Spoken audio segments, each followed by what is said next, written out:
بسم اللہ الرحمن الرحیم نحمدہ ونصلی ونسلم علی رسولہ الکریم واشہد ان لا الہ الا اللہ وحدہ لا شریک لہ واشہد ان محمدا عبدہ ورسولہ اما بعد۔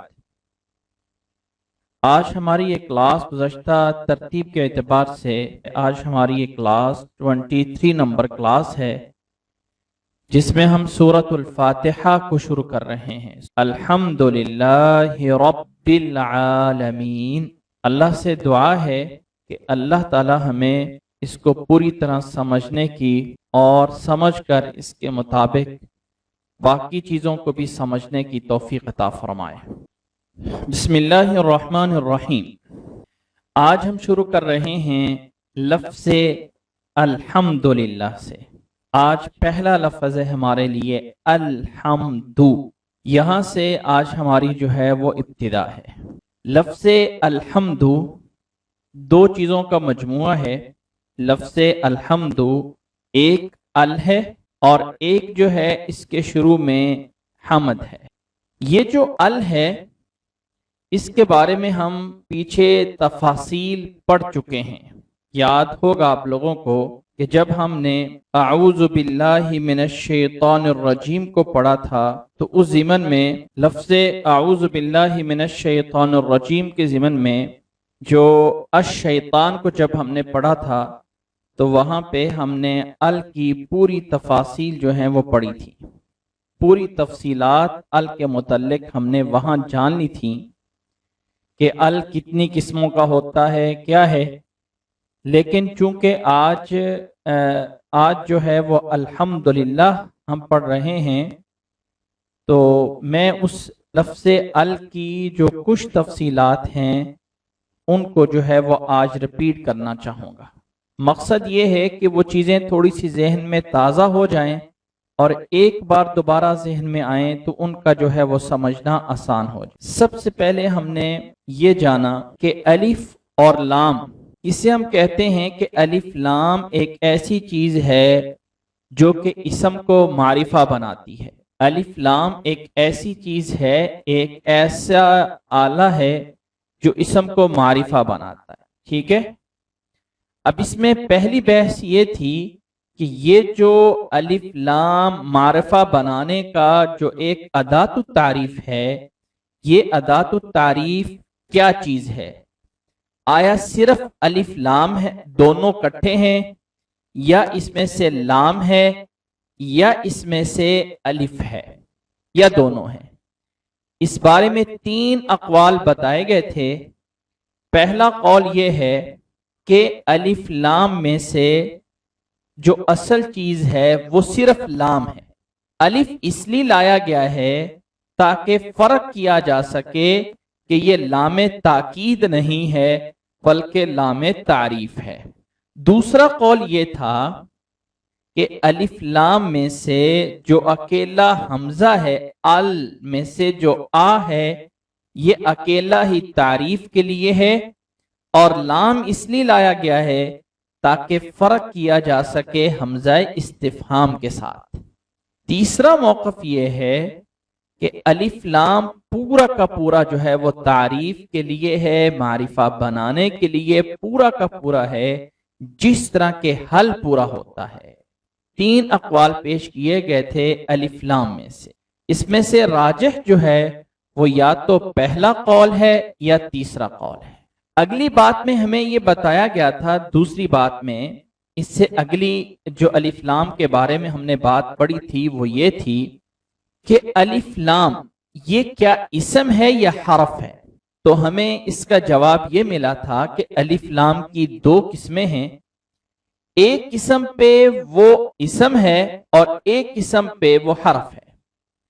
الف لام اسم موصول ہوگا جب وہ اسم فاعل، اسم مفعول، اسم تفضیل، اسم مبالغہ، صفت مشبہہ، اس طرح جتنے بھی مشتقات ہیں ان کے شروع میں الف لام آ رہا ہوگا، جیسے کہ المغضوب علیہم ولا الضالین، یہ والا ال اور الضالین کے شروع میں آنے والا ال جو ہے یہ دونوں کے دونوں اسم موصول ہیں، یعنی اسم فاعل وغیرہ کے علاوہ عام کسی اسم پر آ جائے الف لام تو وہ حرف ہوتا ہے، جیسے کہ ذالک الکتاب لا ریب فیہ میں الکتاب کے شروع میں الف لام ہے۔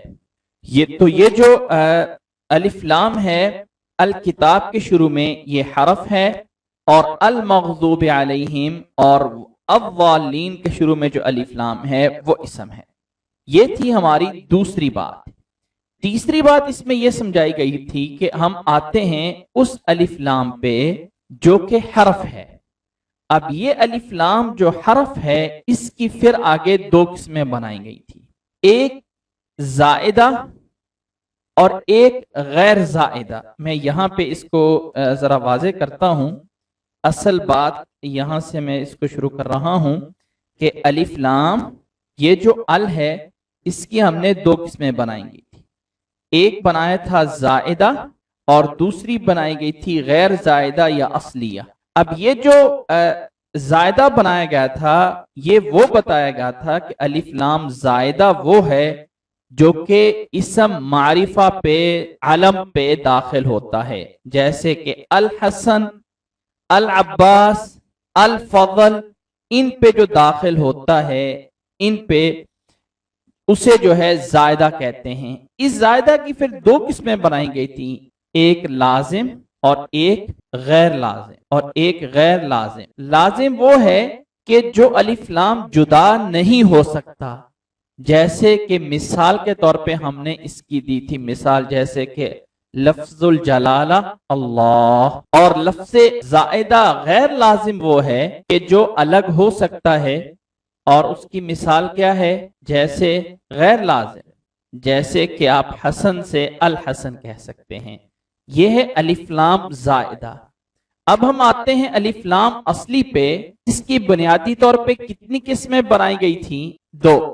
کون کون سی؟ ایک جو ہے وہ جنس کے لیے آتا ہے، اور دوسرا کیا ہے؟ افراد یا عدد کے لیے آتا ہے۔ جنس کے لیے آتا ہے یا عدد کے لیے آتا ہے یا افراد کے لیے آتا ہے، معنی سیم ہے۔ جنس کا مطلب یہ ہے کہ الف لام جس کلمہ کے شروع میں آ رہا ہے اس سے مراد اس کی جنسیت ہے، جیسے کہ سورۃ نساء کی آیت نمبر 28 میں کہا گیا تھا وَخُلِقَ الْإِنسَانُ ضَعِيفًا، وَخُلِقَ الْإِنسَانُ الْإِنسَانُ، یہاں انسان کے افراد مراد نہیں ہیں بلکہ انسان بحیثیت جنس جو ہے وہ کمزور ہے۔ وَخُلِقَ الْإِنسَانُ ضَعِيفًا۔ اس کے بعد یہ جو افراد کے لیے ہے اس کی پھر ہم نے کتنی قسمیں بنائی تھی؟ بھی دو قسمیں بنی تھی، ہر چیز کی دو ہی بنے، کہ یہ افراد یا تو سارے کے سارے کل افراد مراد ہوں گے یا بعض مراد۔ یہ جو کل ہیں تو اس الف لام کا نام ہے استغراقی یا استغراق، الالف واللام للاستغراق، الف لام استغراق کے لیے ہیں۔ اس کی مثال میں کیا دی گئی تھی جو کہ آج ہمیں مطلوب ہے، اور مثال دی گئی تھی کیا مثال؟ الحمدللہ رب العالمین میں الحمد کی مثال دی گئی تھی۔ اگر الف لام بعض کے لیے ہے تو پھر بھی اس کی کچھ قسمیں بنائی گئی تھی، الف لام سے مراد اس کے سارے افراد نہیں بلکہ بعض افراد ہیں، تو پھر بھی اس کی دو قسمیں تھی۔ بہت آسان سا بات ہے کہ اس الف لام کی کتنی اقسام ہیں؟ دو قسمیں۔ ایک کا نام ہم نے رکھا تھا کہ الف لام جو ہے اگر افراد کے لیے ہے تو اس کی دو قسمیں، ایک کا نام ہے العہد الخارجی اور ایک کا نام ہے العہد الذہنی۔ العہد الخارجی اور العہد الذہنی، یا ہم اس کو عام زبان میں عہد خارج اور عہد ذہنی بھی کہہ سکتے ہیں۔ العہد الخارجی اور دوسرا تھا العہد الذہنی۔ اب آگے آپ لوگوں کو یاد ہوگا کہ الف لام جو افراد کے لیے ہے اس کی ہم نے دو قسمیں بنائی تھی، جو کہ العہد الخارجی اور ایک ہے العہد الذہنی۔ جو العہد الخارجی ہے اس کی یہ تعریف کی گئی تھی کہ الف لام جس کلمہ پہ داخل ہو رہا ہوتا ہے اگر وہ عہد خارجی ہے تو اس سے مراد وہ بعض متعین ہے، وہ خاص پرسن، وہ خاص چیز جس کا تعین فکس موجود ہو اور اس پر الف لام آ رہا ہو، اسے کہتے ہیں یہ عہد خارجی کا ہے۔ اور یہ ہے وہ اصل قسم جو کہ معرفہ کے اندر ہے، یہ ہے عہد خارج کی وہ اصل قسم، عہد خارجی کی جو کہ اصل معرفہ کے لیے ہے۔ اس کی آگے پھر 3 قسمیں کی گئی تھی۔ پہلی کا نام کیا رکھا گیا تھا؟ پہلی جو ہے اس کا نام رکھا گیا تھا العہد الذکری۔ العہد الذکری یہ قسم ہے، اس سے مراد جو ہے یہ ہے کہ الف لام جس کلمے پہ داخل ہے اس سے مراد وہی کلمہ ہے جو پیچھے گزر چکا ہے۔ مثال کے طور پہ ایک مثال ہے سورۃ مزمل کی، انا ارسلنا الیکم رسولا شاہدا علیکم کما ارسلنا الی فرعون رسولا، ہم نے آپ لوگوں کی طرف اسی طرح ایک رسول بنا کے بھیجا ہے جو تمہارے اوپر اسی طرح گواہ ہے جیسے کہ ہم نے رسول بھیجا تھا فرعون کی طرف۔ فَعَصَى فِرْعَوْنُ الرَّسُولَ، فَعَصَى فِرْعَوْنُ الرَّسُولَ، تو یہاں پہ الرسول سے مراد کون سے رسول ہیں؟ وہی رسول ہیں جو پیچھے فرعون رسولا میں گزرا ہے۔ تو ایک لفظ جو پیچھے کلام میں گزر چکا ہو دوبارہ وہی لفظ آ رہا ہو اور دوسرے لفظ سے سیم پہلے والا لفظ لینا مقصود ہو تو اس کو کہتے ہیں عہد ذکری۔ عہد خارج میں سے عہد ذکری ہے۔ جی عہد خارج کی دوسری قسم یہ تھی کہ العہد العلمی، کہ سننے والے اور بولنے والے کے ذہن میں کوئی شخصیت یا کوئی چیز متعین ہوتی ہے اور اس پر الف لام بولا جا رہا ہوتا ہے، جیسے کہ ذالک الکتاب لا ریب فیہ میں الکتاب ہے۔ تیسری قسم اس کی عہد حضوری بتائی گئی تھی کہ جو فی الفور وقت کو لازم ہو رہی ہوتی ہے، جیسے الان، الیوم، الساعۃ، اس سے مراد ابھی کا وقت، آج کا دن، ابھی کی گھڑی، تو یہ اس کو عہد حضوری کہتے ہیں۔ کسی بھی وقت کے شروع میں ال لگا کے اس سے فوراً حاضر کا وقت لینا۔ الحین، الحین کا مطلب حین ایک وقت ہے اور اس کے شروع میں ال لگا دیا جائے الحین تو اس سے مراد اب کا ٹائم ہو جائے گا، ابھی کا ٹائم۔ یہ تھی 3 قسمیں اس کی عہد خارجی کی، ایک جو ہے وہ ذکری ہے اور دوسری قسم جو ہے وہ علمی ہے اور تیسری قسم جو ہے وہ حضوری ہے۔ اچھا عہد ذہنی کی بھی کوئی قسمیں بنائی گئی تھی؟ اس کا جواب یہ ہے کہ عہد ذہنی کی کوئی قسم نہیں بنائی گئی تھی، بلکہ عہد ذہنی وہ بتایا گیا تھا کہ عہد ذہنی وہ الف لام ہے جو ایسے کلمہ پہ داخل ہو رہا ہوتا ہے جو صرف ذہن کے اندر ہوتا ہے، واقعاتی دنیا میں اس کا کوئی وجود نہیں ہوتا ہے۔ جیسے کہ سورۃ یوسف کے اندر یوسف علیہ السلام کے واقعے میں بتایا گیا، قالوا یا ابانا انا ذهبنا نستبق وترکنا یوسف عند متاعنا فاکلہ الذئب۔ یوسف علیہ السلام کو ایک خاص بھیڑیے نے کھا لیا، اس پہ الف لام آ رہا ہے تو اس سے مراد وہ تو بھیڑیا کون سا تھا؟ فی الحقیقت حقیقت کی دنیا میں تو وہ کوئی بھیڑیا تھا ہی نہیں، تو پھر الذئب کیسے آ گیا؟ اس لیے کہ یہ عہد ذہنی کا ہے، ذہن کے اندر ایک چیز فکس کی جاتی ہے اور اس پہ الف لام داخل کیا جاتا ہے اور اس سے اس چیز کو بہت بڑا بنا کے پیش کرنا ہوتا ہے۔ جب کسی نکرہ چیز کو بہت بڑی عظمت دے کے پیش کرنا ہو تو اس نکرہ کے شروع میں الف لام عہد ذہنی کا لگایا جاتا ہے۔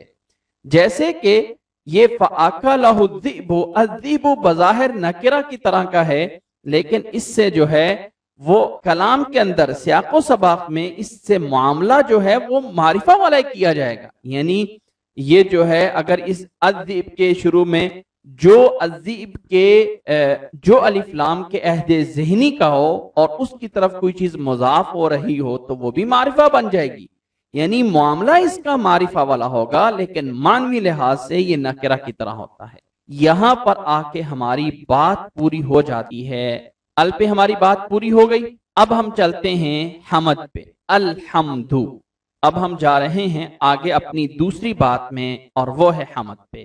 یہ ایک تھوڑی سی بحث کا ریپیٹ کرانے کا مقصد صرف یہ تھا کہ آپ لوگوں کے ذہن میں اچھی طرح یہ بات آ جائے اور آئندہ بھی جہاں الف لام یا گزشتہ چیزیں آتی رہیں گی میں انشاءاللہ تعالی سب چیزوں کو آہستہ آہستہ تھوڑا تھوڑا کر کے جو ہے وہ ریپیٹ کرتا رہوں گا تاکہ وہ چیزیں جو ہے بار بار سننے سے آپ لوگوں کے ذہن میں آ جائیں انشاءاللہ تعالی. تو ابھی ہم کس چیز پہ چل رہے ہیں؟ حمد پہ. حمد جو ہے الحمد، حمد پہ جو الف لام ہے یہ استغراق کا ہے. تمام حمد کی قسمیں مراد ہیں. الحمد اس پہ جو الف لام ہے یہ استغراق کا ہے. اس سے مراد حمد کی تمام قسمیں اللہ کے لیے ہیں. یہ جو حمد ہے عربی میں یہاں اس کا تلفظ کیا ہے؟ حمدو. ال اس کے شروع میں موجود ہے. اس کا روٹ ورڈ کیا ہے؟ ہا میم دال. ہا میم دال یہ روٹ ورڈ ہے اور یہ اردو میں بھی ہماری زبان میں مترادف ہے جس کا معنی ہے تعریف. جس کا معنی کیا ہے؟ تعریف کرنا، کسی کی اچھائی بیان کرنا. الثناء علی الجمیل الاختیاری، کسی کی اچھی چیز پر اس کی تعریف کرنا یہ حمد ہے. اب ہم سب سے پہلے چونکہ ہمارا تعلق گرامر کے لحاظ سے ہے تو ہم اسے اپنے اس پہلو سے دیکھیں گے. حمد کیا چیز ہے؟ الحمد میں جو حمد ہے یہ کیا چیز ہے؟ ایک ہوتا ہے مصدر اور ایک ہوتا ہے اسم مصدر. اس کو کہا جاتا ہے اسم المصدر. کیا یہ نام پہلے کبھی سنا ہے؟ مصدر اور اسم المصدر. مصدر وہ ہوتا ہے جس سے تمام فعل نکالے جاتے ہیں، جس سے تمام جو ہیں وہ افعال جو ہیں وہ مشتق ہوتے ہیں، وہ ہے مصدر. اسم مصدر وہ ہوتا ہے جو مصدر کے معنی میں ہو لیکن اس کے جو حروف ہوتے ہیں وہ فعل کے حروف سے کچھ کم ہوتے ہیں. بات کو تعریف کو پہلے بات کو سمجھا دیتا ہوں اور پھر آگے جو ہے یعنی اس بات کو جو ہے تھوڑا سا طریقے سے تعریف جو ہے میں بتا دوں گا. مثال کے طور پہ ہمارے سامنے میں چند ایک مثالوں سے بات کو پورا کرتا ہوں. اعطا یعطی اس کا مطلب ہوتا ہے کسی کو دینا. اس کا مصدر ہے اعطاء، یہ ہے مصدر. اس مصدر سے اب یہ 1 2 3 4 5 اگر یہ بھی گنے جائیں 1 2 3 4 یعطیو، یا یہ 1 2 3 اور یہ 2 کلمات ہیں اس کو پورے کو گن لیے جائیں تو 5 پورے بن جاتے ہیں. اعطا اسی سے کچھ حرف کم کر لیے جاتے ہیں اور کر دیا جاتا ہے عطاء. کچھ حروف کم کر کے یا کچھ حرکات کم کر کے صرف اور صرف اس مصدر کا معنی لینے کے لیے جس چیز کو بنایا جاتا ہے اسے اسم المصدر کہا جاتا ہے، جس کے اندر اکثر عموماً اکثر یا ہمیشہ نہیں بلکہ اکثر یہ ہوتا ہے کہ مصدر کی بنسبت اس میں کچھ حرف کم ہوتے ہیں. دوسری مثال سلم یسلم یسلم. اب یہ ماضی اور یہ مضارع ہے اور اس کا جو مصدر ہے وہ ہے تسلیم. سلم یسلم تسلیما یہ جو ہے مصدر ہے. اب یہ مصدر اس مصدر سے آگے سلام. اب یہ جو سلام ہے یہ اسم المصدر ہے. اسم المصدر ہے جس میں مصدر سے کچھ ایسے وزن بھی ہیں اسم المصدر کے، کچھ ایسے وزن بھی مخصوص ہیں، کچھ ایسے اوزان ہیں جس کو انشاءاللہ تعالی میں کسی اور موقع پہ ریپیٹ کر دوں گا. لیکن ابھی تھوڑی سی بات سمجھا دینا چاہتا ہوں تاکہ اس سے آگے میں کسی اور بات پہ جاؤں گا. جس لفظ پہ ہم پہنچے ہیں حمیدہ، اس کا جو ہے ایک مثال کے طور پہ ہم اگر اس کو باب تفعیل میں لائیں حمدہ یحمدو اس کا مصدر ہے تحمید. جب ہم تحمید کہتے ہیں اس کا معنی ہے حمد بیان کرنا. حمد یحمد تحمیدن، کسی کی حمد بیان کر رہا ہے بار بار، اس سے مصدر ہے اسم المصدر حمد.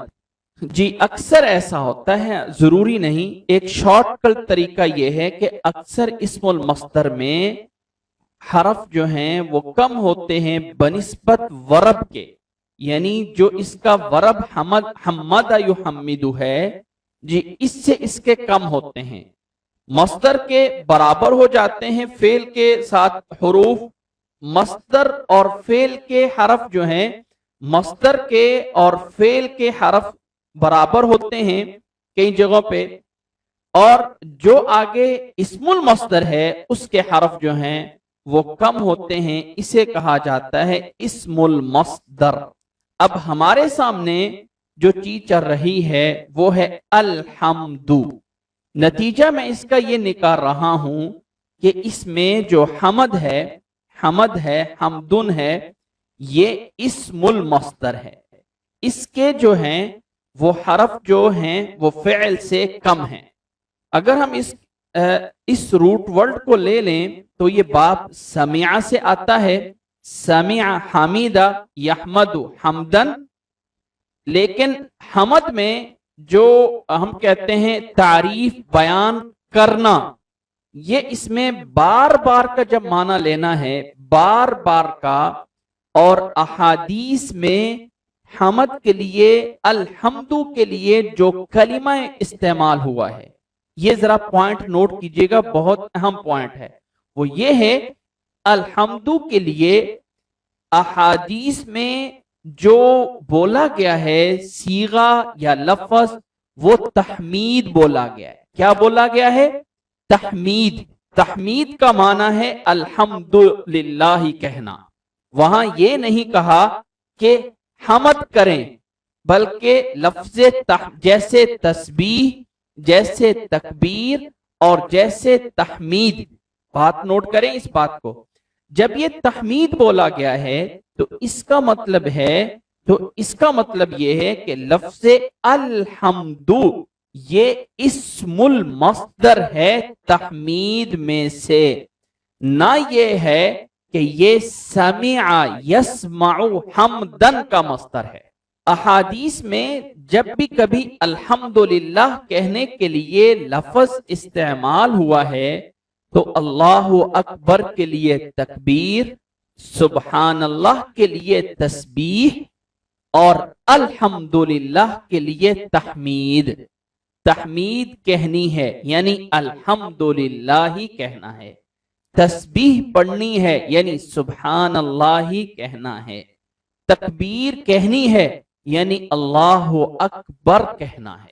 جب تحمید لفظ بولا گیا ہے احادیث کے اندر یا شریعت میں، جب بھی ہم الحمدللہ کا نام لینا چاہتے ہیں تو کیا ہم یہ لفظ بولتے ہیں کہ ہم حمد کرتے ہیں؟ قل الحمدللہ تو کہہ سکتے ہیں، لیکن جو سیم ورڈ ہے اس الحمدللہ کا نام وہ ہے التحمید. اس سے پتا چلا یہ ایک اشارہ ہے اس بات کی طرف کہ لفظ الحمد اس تحمید مصدر سے اسم المصدر ہے، نہ یہ ہے کہ یہ مجرد باب سمع یسمع سمعا حمید یحمد حمدن سے ہے. حمدن سمع یسمع، حمید یحمد، حمید سمع یسمع، حمید یحمد. باب سمع یسمع سے ہے. اس کا مصدر بھی آتا ہے حمدن، لیکن الحمد حمید یحمد حمدن سے جو حمدن یہ والا مصدر آتا ہے جب ہم کہتے ہیں الحمدللہ رب العالمین، یا جب بھی ہم الحمد کہتے ہیں اور ہم یہ کہتے ہیں کہ الحمد کا جو حمد ہے یہ اسم المصدر ہے، تو یہ کس باب سے ہے؟ کس باب سے اسم المصدر ہے؟ باب تفعیل سے. کیوں؟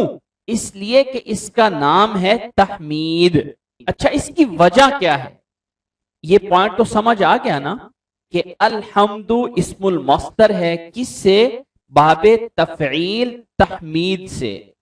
کیوں کہ یہ بار بار کہا جاتا ہے تسبیح کریں، تکبیر کریں اور تحمید کریں۔ اچھا یہ تحمید سے کیوں ہے، یہ حمدن سے کیوں نہیں ہے؟ باب سمع یسمع سے کیوں نہیں ہے؟ ایک ہے حمید یحمد اور ایک ہے حمد یحمد۔ حمد، اچھا کوئی فرق کر سکتے ہیں اس میں؟ فرق کیا ہے حمد یحمد میں اور حمید یحمد میں؟ فرق کیا ہے؟ حمید یحمد کا معنی ہے تعریف کرنا، جبکہ حمد یحمد کا معنی ہے بار بار تعریف کرنا۔ اور جب ہم تحمید کہتے ہیں تو اس سے مراد لیا جاتا ہے بار بار اللہ کی تعریف کرنا، الحمدللہ الحمدللہ الحمدللہ۔ اس بات کا خلاصہ یہ ہے الحمد میں جو حمد ہے یہ اسم المصدر ہے، کس باب سے؟ باب تفعیل سے۔ یہ باب سمع یسمع حمید یحمد حمدن کا مصدر نہیں ہے، چونکہ ابھی ہم ان کے الحمد میں جو جن باتوں کا تعلق تفسیر کے ساتھ ہے میں ان کو ٹچ نہیں کر رہا۔ وہ باتیں وہ ہیں کہ حمد کا معنی کیا ہے، حمد اور شکر میں فرق کیا ہے، ان تمام باتوں کا تعلق جو ہے وہ تفسیر کے ساتھ ہے۔ ہم صرف ان باتوں کو لے رہے ہیں کہ جن کا تعلق صرف اور صرف گرامر کے یا لغت کے لحاظ سے ہے۔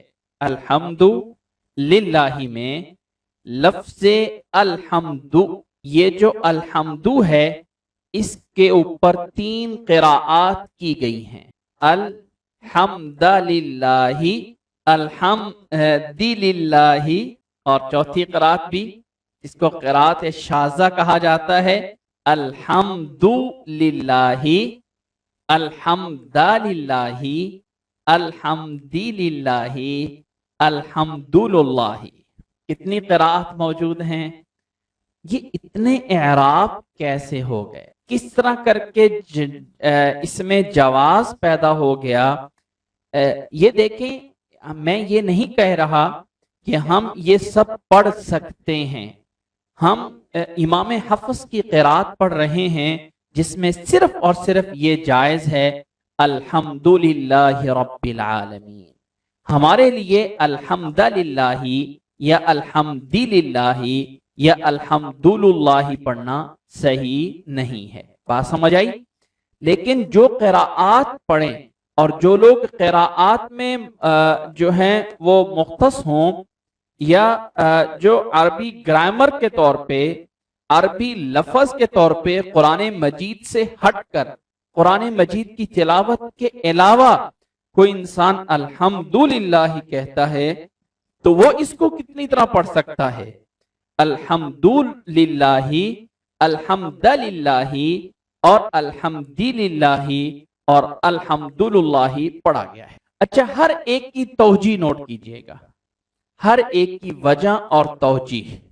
نمبر 1، الحمدللہ، بڑی آسان سی بات ہے اور یہ چونکہ ہم نے جانی ہوئی ہے اس لیے اس کے اوپر میں زیادہ دیر نہیں لگاؤں گا کہ الحمد مرفوع ہے، مرفوع ہے لمبتدأ، مبتدا ہونے کی وجہ سے کہ الحمد مبتدا ہے اور آگے للہ اس کی خبر ہے، اور جو مبتدا ہوتا ہے وہ کیا ہوتا ہے؟ اس کو رفع کا اعراب ملتا ہے، اس لیے الحمدللہ الحمد مرفوع ہے اور للہ جو ہے یہ اس کی خبر ہے۔ اچھا، اب یہ سوال چونکہ آسان ہے میں آپ لوگوں سے ہی پوچھ رہا ہوں، الحمدن جو ہے اس پہ تنوین کیوں نہیں آئی ہے؟ متعلق سے مل کے ہی خبر ہے، یقیناً وہ ایک الگ بات ہے، للہ جو ہے وہ اپنے متعلق سے مل کے ہی خبر بنے گا۔ جی، تنوین اس لیے نہیں آئی ہے کہ یہ شروع میں ال موجود ہے، جب ال لگا ہو تو پھر تنوین نہیں آتی، الف لام اور تنوین دونوں جمع نہیں ہو سکتے ہیں۔ جی، یہ بات واضح ہے۔ اچھا، دوسری توجیہ، الحمد للہ، یہ کیسے پڑھا گیا؟ الحمدللہ، اس کے اندر کیا چیز موجود ہے؟ الحمدللہ. یہ جو ہے جب ہم اس کو الحمدہ کہتے ہیں تو یہ جو ہے یہ اصل میں مفعول ہے، اور اس کا جو فاعل ہے، اس کا جو فعل ہے وہ محذوف ہے.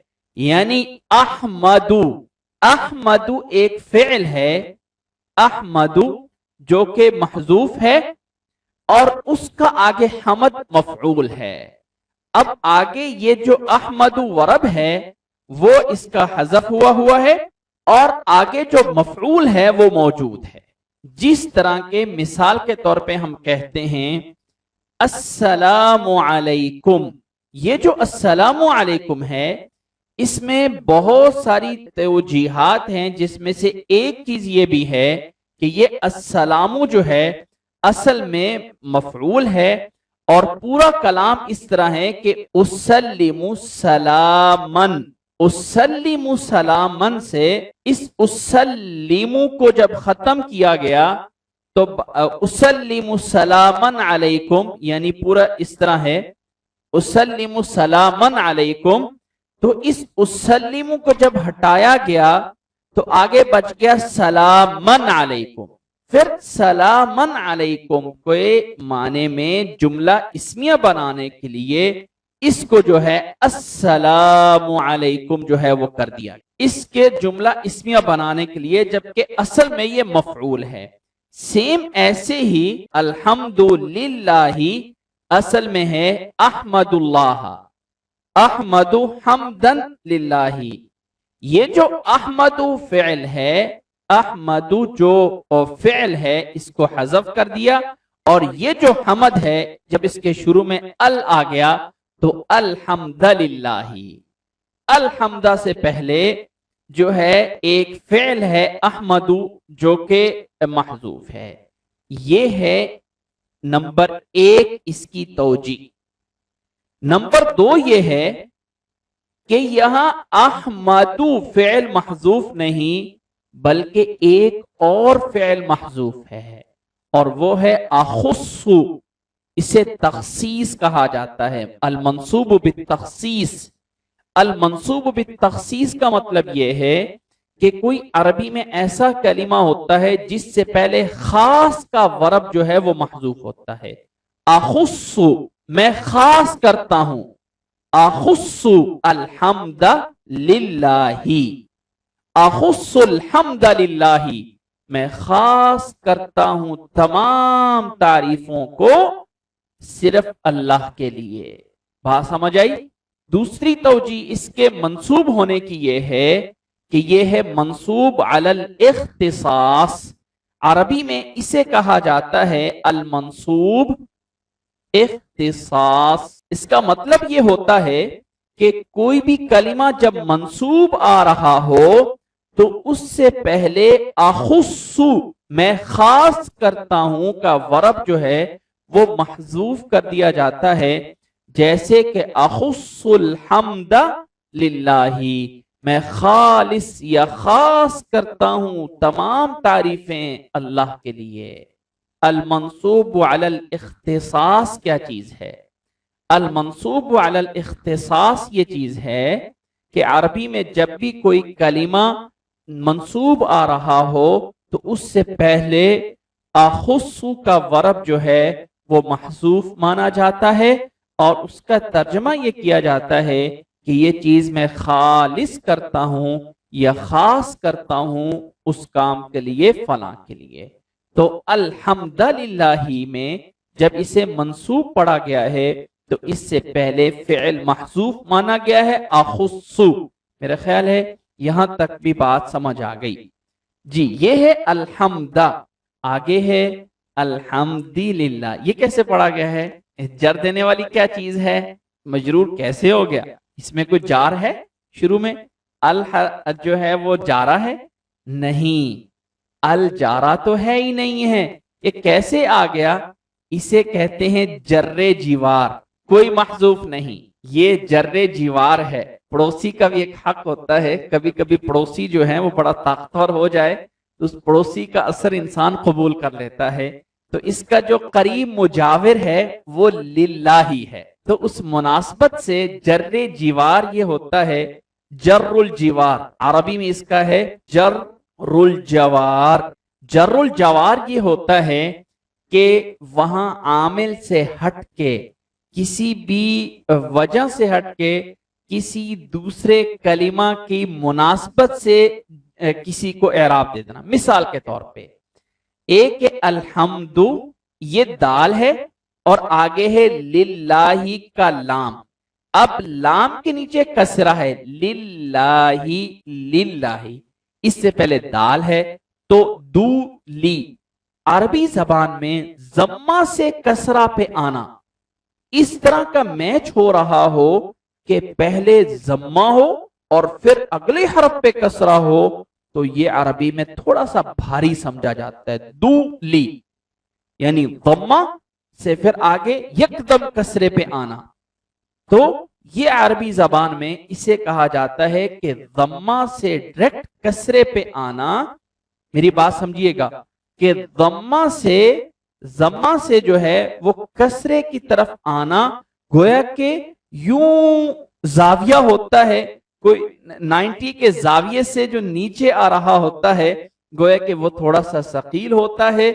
تو کچھ ایسی بھی قراءات اس مناسبت سے آ گئیں کہ ہم پھر اس دال کو ضمہ نہ دیں، اس دال کو صرف آگے کسرے کی مناسبت سے، پڑوسی کی مناسبت سے اس کو جر دے دیں کہ آگے والا جو پڑوسی ہے اس پہ کسرہ ہے تو اس پچھلے پڑوسی کو بھی کسرہ ہی دے دیا جائے.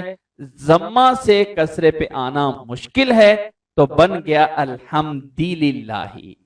معنی میں کوئی فرق نہیں، معنی وہی ہے.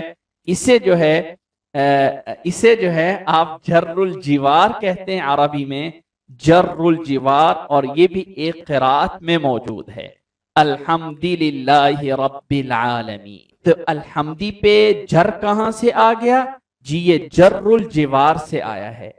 جر الجوار کیا ہے کہ دو کلمہ، دو حروف جب قریب قریب ہوتے ہیں دو الگ الگ کلمات میں، تو پہلے کلمے کو دوسرے کلمے کی بنسبت یا دوسرے کلمے کو پہلے کلمے کی بنسبت جو ہے وہ کسرہ سیم حرکت میں کر دیا جاتا ہے. یہ ہوتا ہے جر الجوار. اچھا، تو کوئی دوسرے لوگ آ گئے، انہوں نے کہا تم نے تو پڑوسی نیچے کی طرف ہی جھک کر بنایا، ہم پڑوسی اوپر کی طرف بھی جھک کر بنا لیتے ہیں جی. اور انہوں نے اس کو کر لیا الحمدللہ، الحمدللہ رب العالمین. انہوں نے کہا الحمدو کا ضمہ نہیں ہٹائیں گے، اس جو ہے لام کو ضمہ دے دیں گے. للہ کی بجائے لام جر کو کیوں نہ ضمہ دیں ہم؟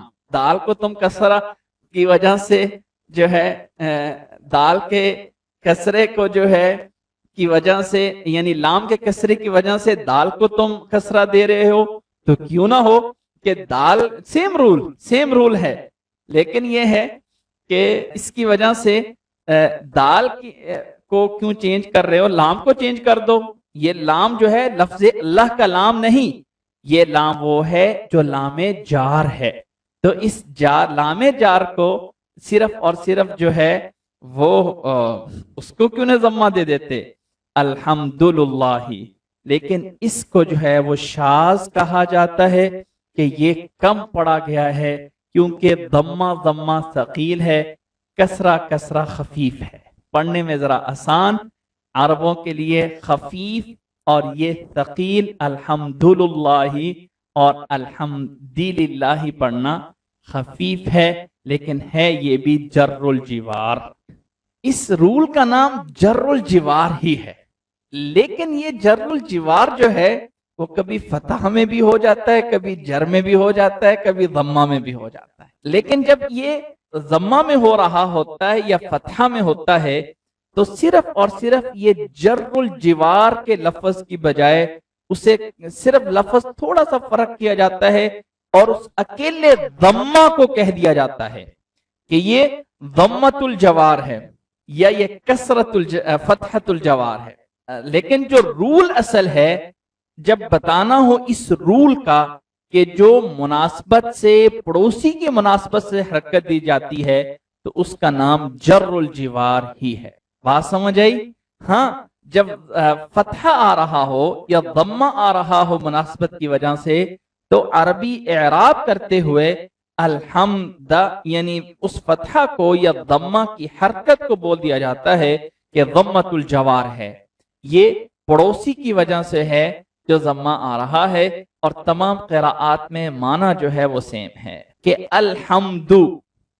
ایک ہے جب ہم اس کو قرآن مجید کی بطور سورت کے پڑھتے ہیں، الحمد للہ رب العالمین الرحمن الرحیم مالک یوم الدین ایاک نعبد و ایاک نستعین اہدنا الصراط المستقیم صراط الذین انعمت علیہم غیر المغضوب علیہم ولا الضالین.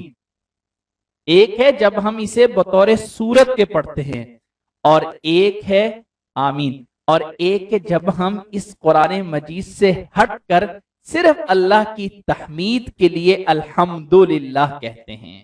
کہ جب ہم اس کو بطور الحمدللہ کے کہتے ہیں، بطور قرآن مجید کی سورت سے ہٹ کر صرف الحمدللہ بطور تعریف کے بھی کرتے ہیں، تو الحمدو، الحمدہ، الحمدی تینوں طرح پڑھا گیا ہے.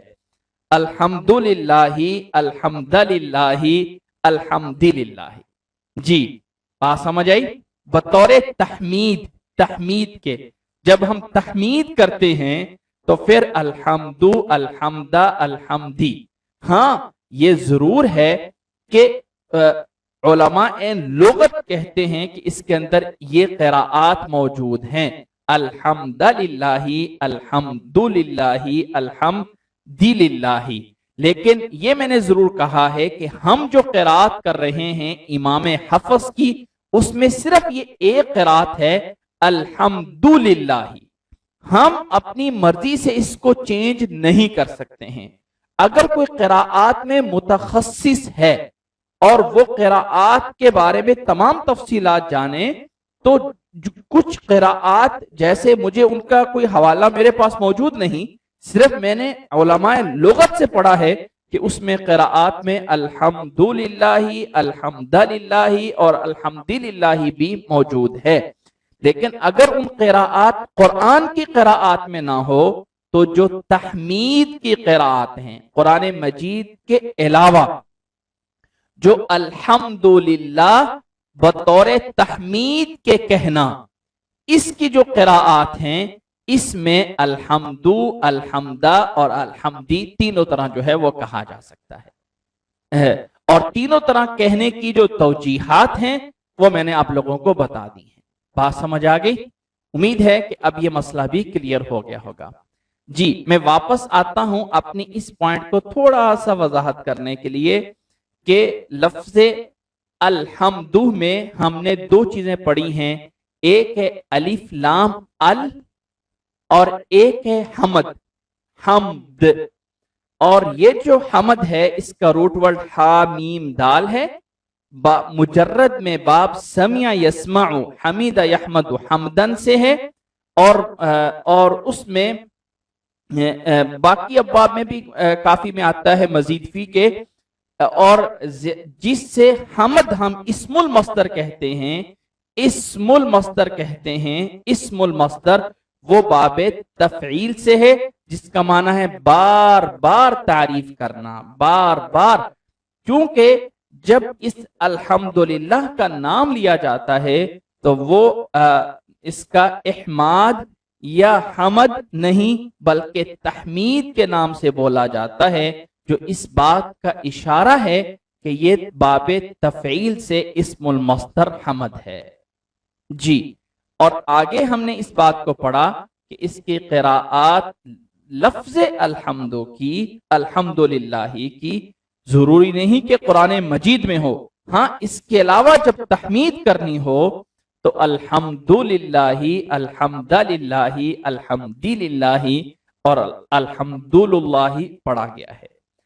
اس کی توجیحات الحمدللہ مبتدا ہونے کے بنیاد پہ، الحمدللہ اس سے پہلے ورب احمد یا احمد الحمدہ،